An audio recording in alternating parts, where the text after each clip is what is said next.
Tianwang immediately bragged, "Ha! I signed with only one strand of consciousness, not my real body." He said it like he'd invented cheating itself, like he deserved a trophy for being dishonest. Qin Mu answered calmly, "Great. Then I can summon demons and kill a few. That's still summoning, right?"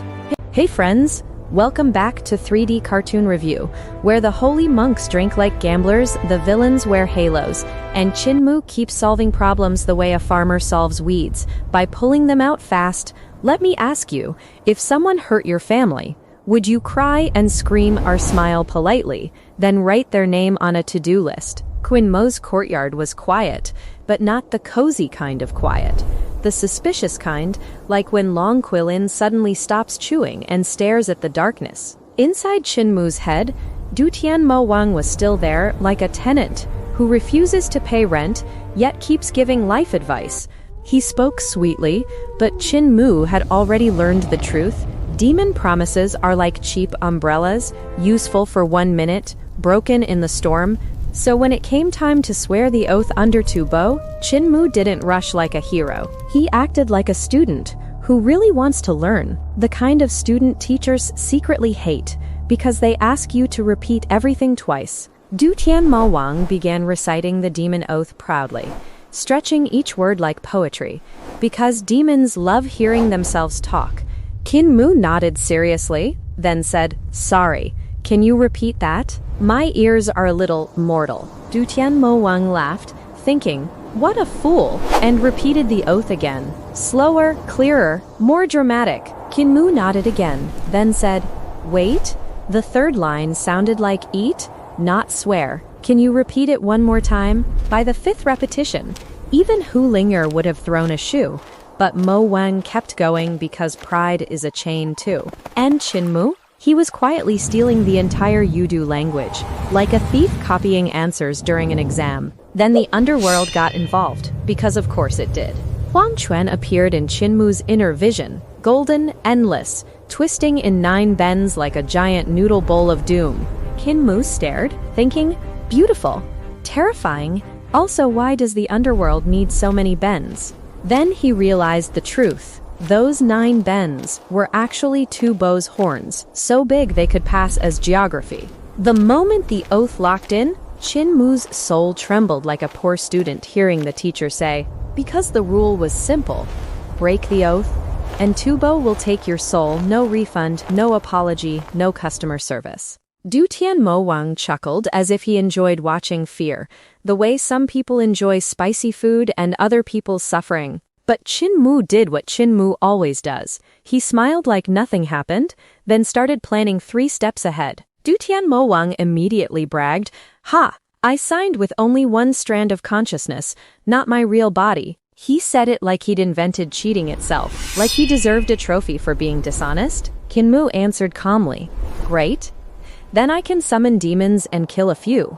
That's still summoning, right?" Himengwa's laughter stopped. You could almost hear a demon brain making emergency calculations. After a tense pause, they agreed on a new plan, because when 2 cheaters meet, they call it negotiation.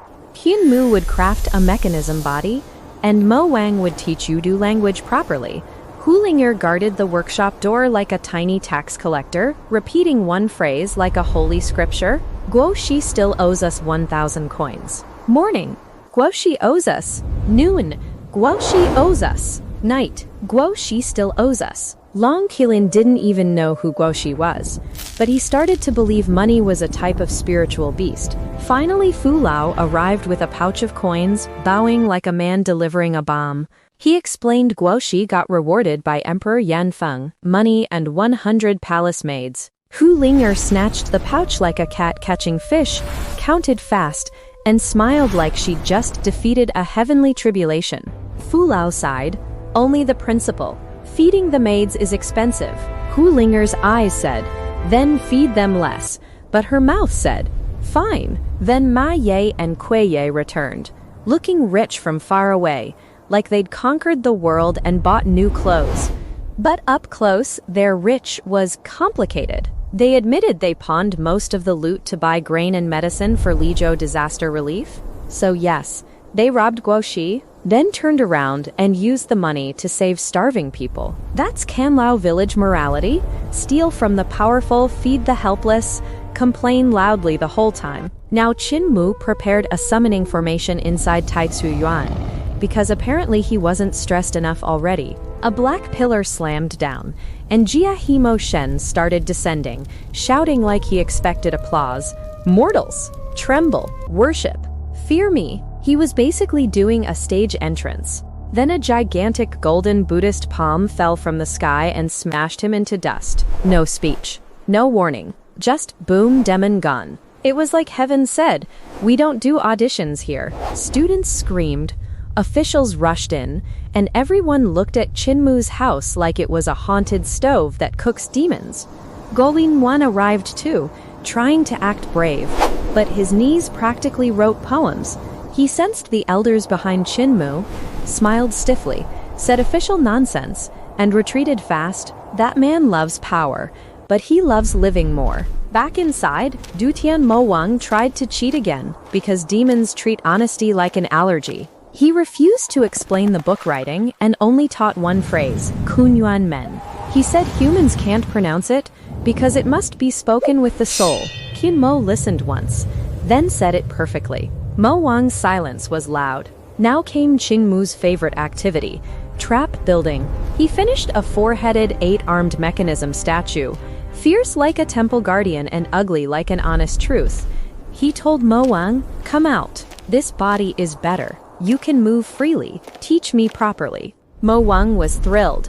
Imagine living in someone's mind is like living in a cramped, rented room. So Mo Wang poured into the statue and took 10 proud steps. Then click, the joints locked, the statue froze. Mo Wang screamed like someone realizing the free trial automatically charges your card. Hu Ling'er laughed so hard she almost fell. Long Qilin grabbed the statue and dragged it back like a toy. Qin Mu smiled and revealed the secret.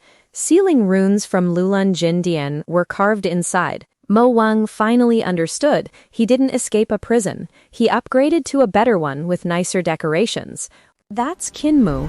He'll hand you a gift, and the gift will bite you later. Later, Ma Ye and Kuei Ye traveled by river and met young Kang Guoxi, who demanded the DDA token. The elders casually said, "We already gave it to Qin Mu."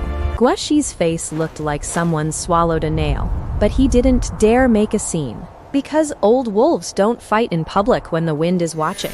Qin Mu later found the DDA, wore it quietly, and planned to return it when the timing was safe. Because wearing an Imperial token is like wearing a crown made of knives, useful but dangerous.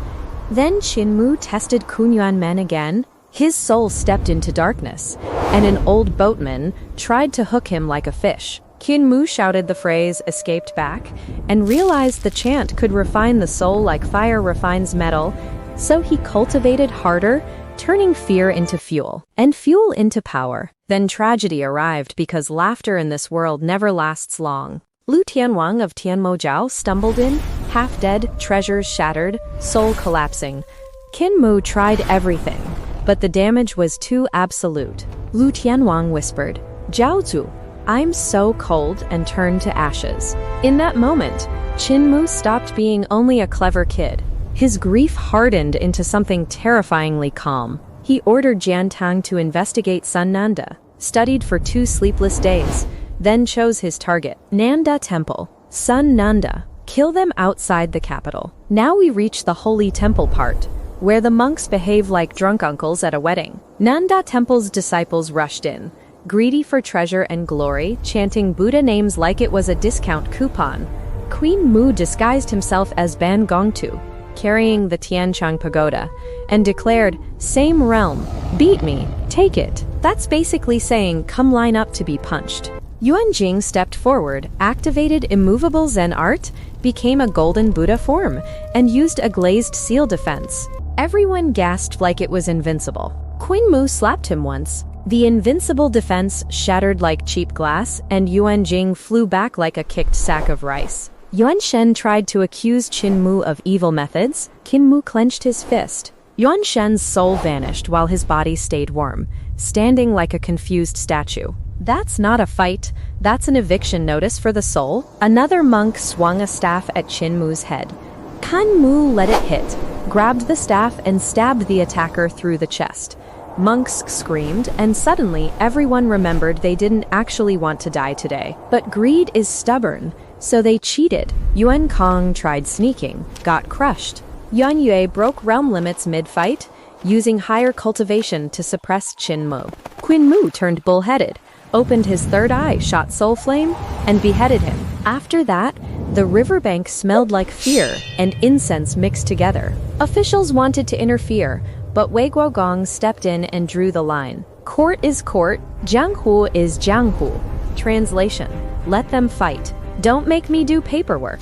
Bodies piled up, Nanda Temple's hypocrisy was exposed, and finally the real villain stepped out. Sun Nanda appeared, calm, righteous-looking, and very ready to pretend this was all for justice. Qin Mu faced him, eyes quiet, grief sealed like molten iron under cold stone. He didn't come to argue. He came to finish a name on his list. So tell me, do you think Qin Mu is becoming a hero, or becoming the kind of monster the world forced him to be? And when Sun Nanda raises the immovable Zen art, who do you think breaks first, his righteousness or Qin Mu's patience? Thanks for watching 3D Cartoon Review. If you enjoyed this revenge mixed with dark comedy, hit like, subscribe, and ring the bell. Drop your theory below because next time, the holy mask is going to crack and the blood underneath won't be funny at all.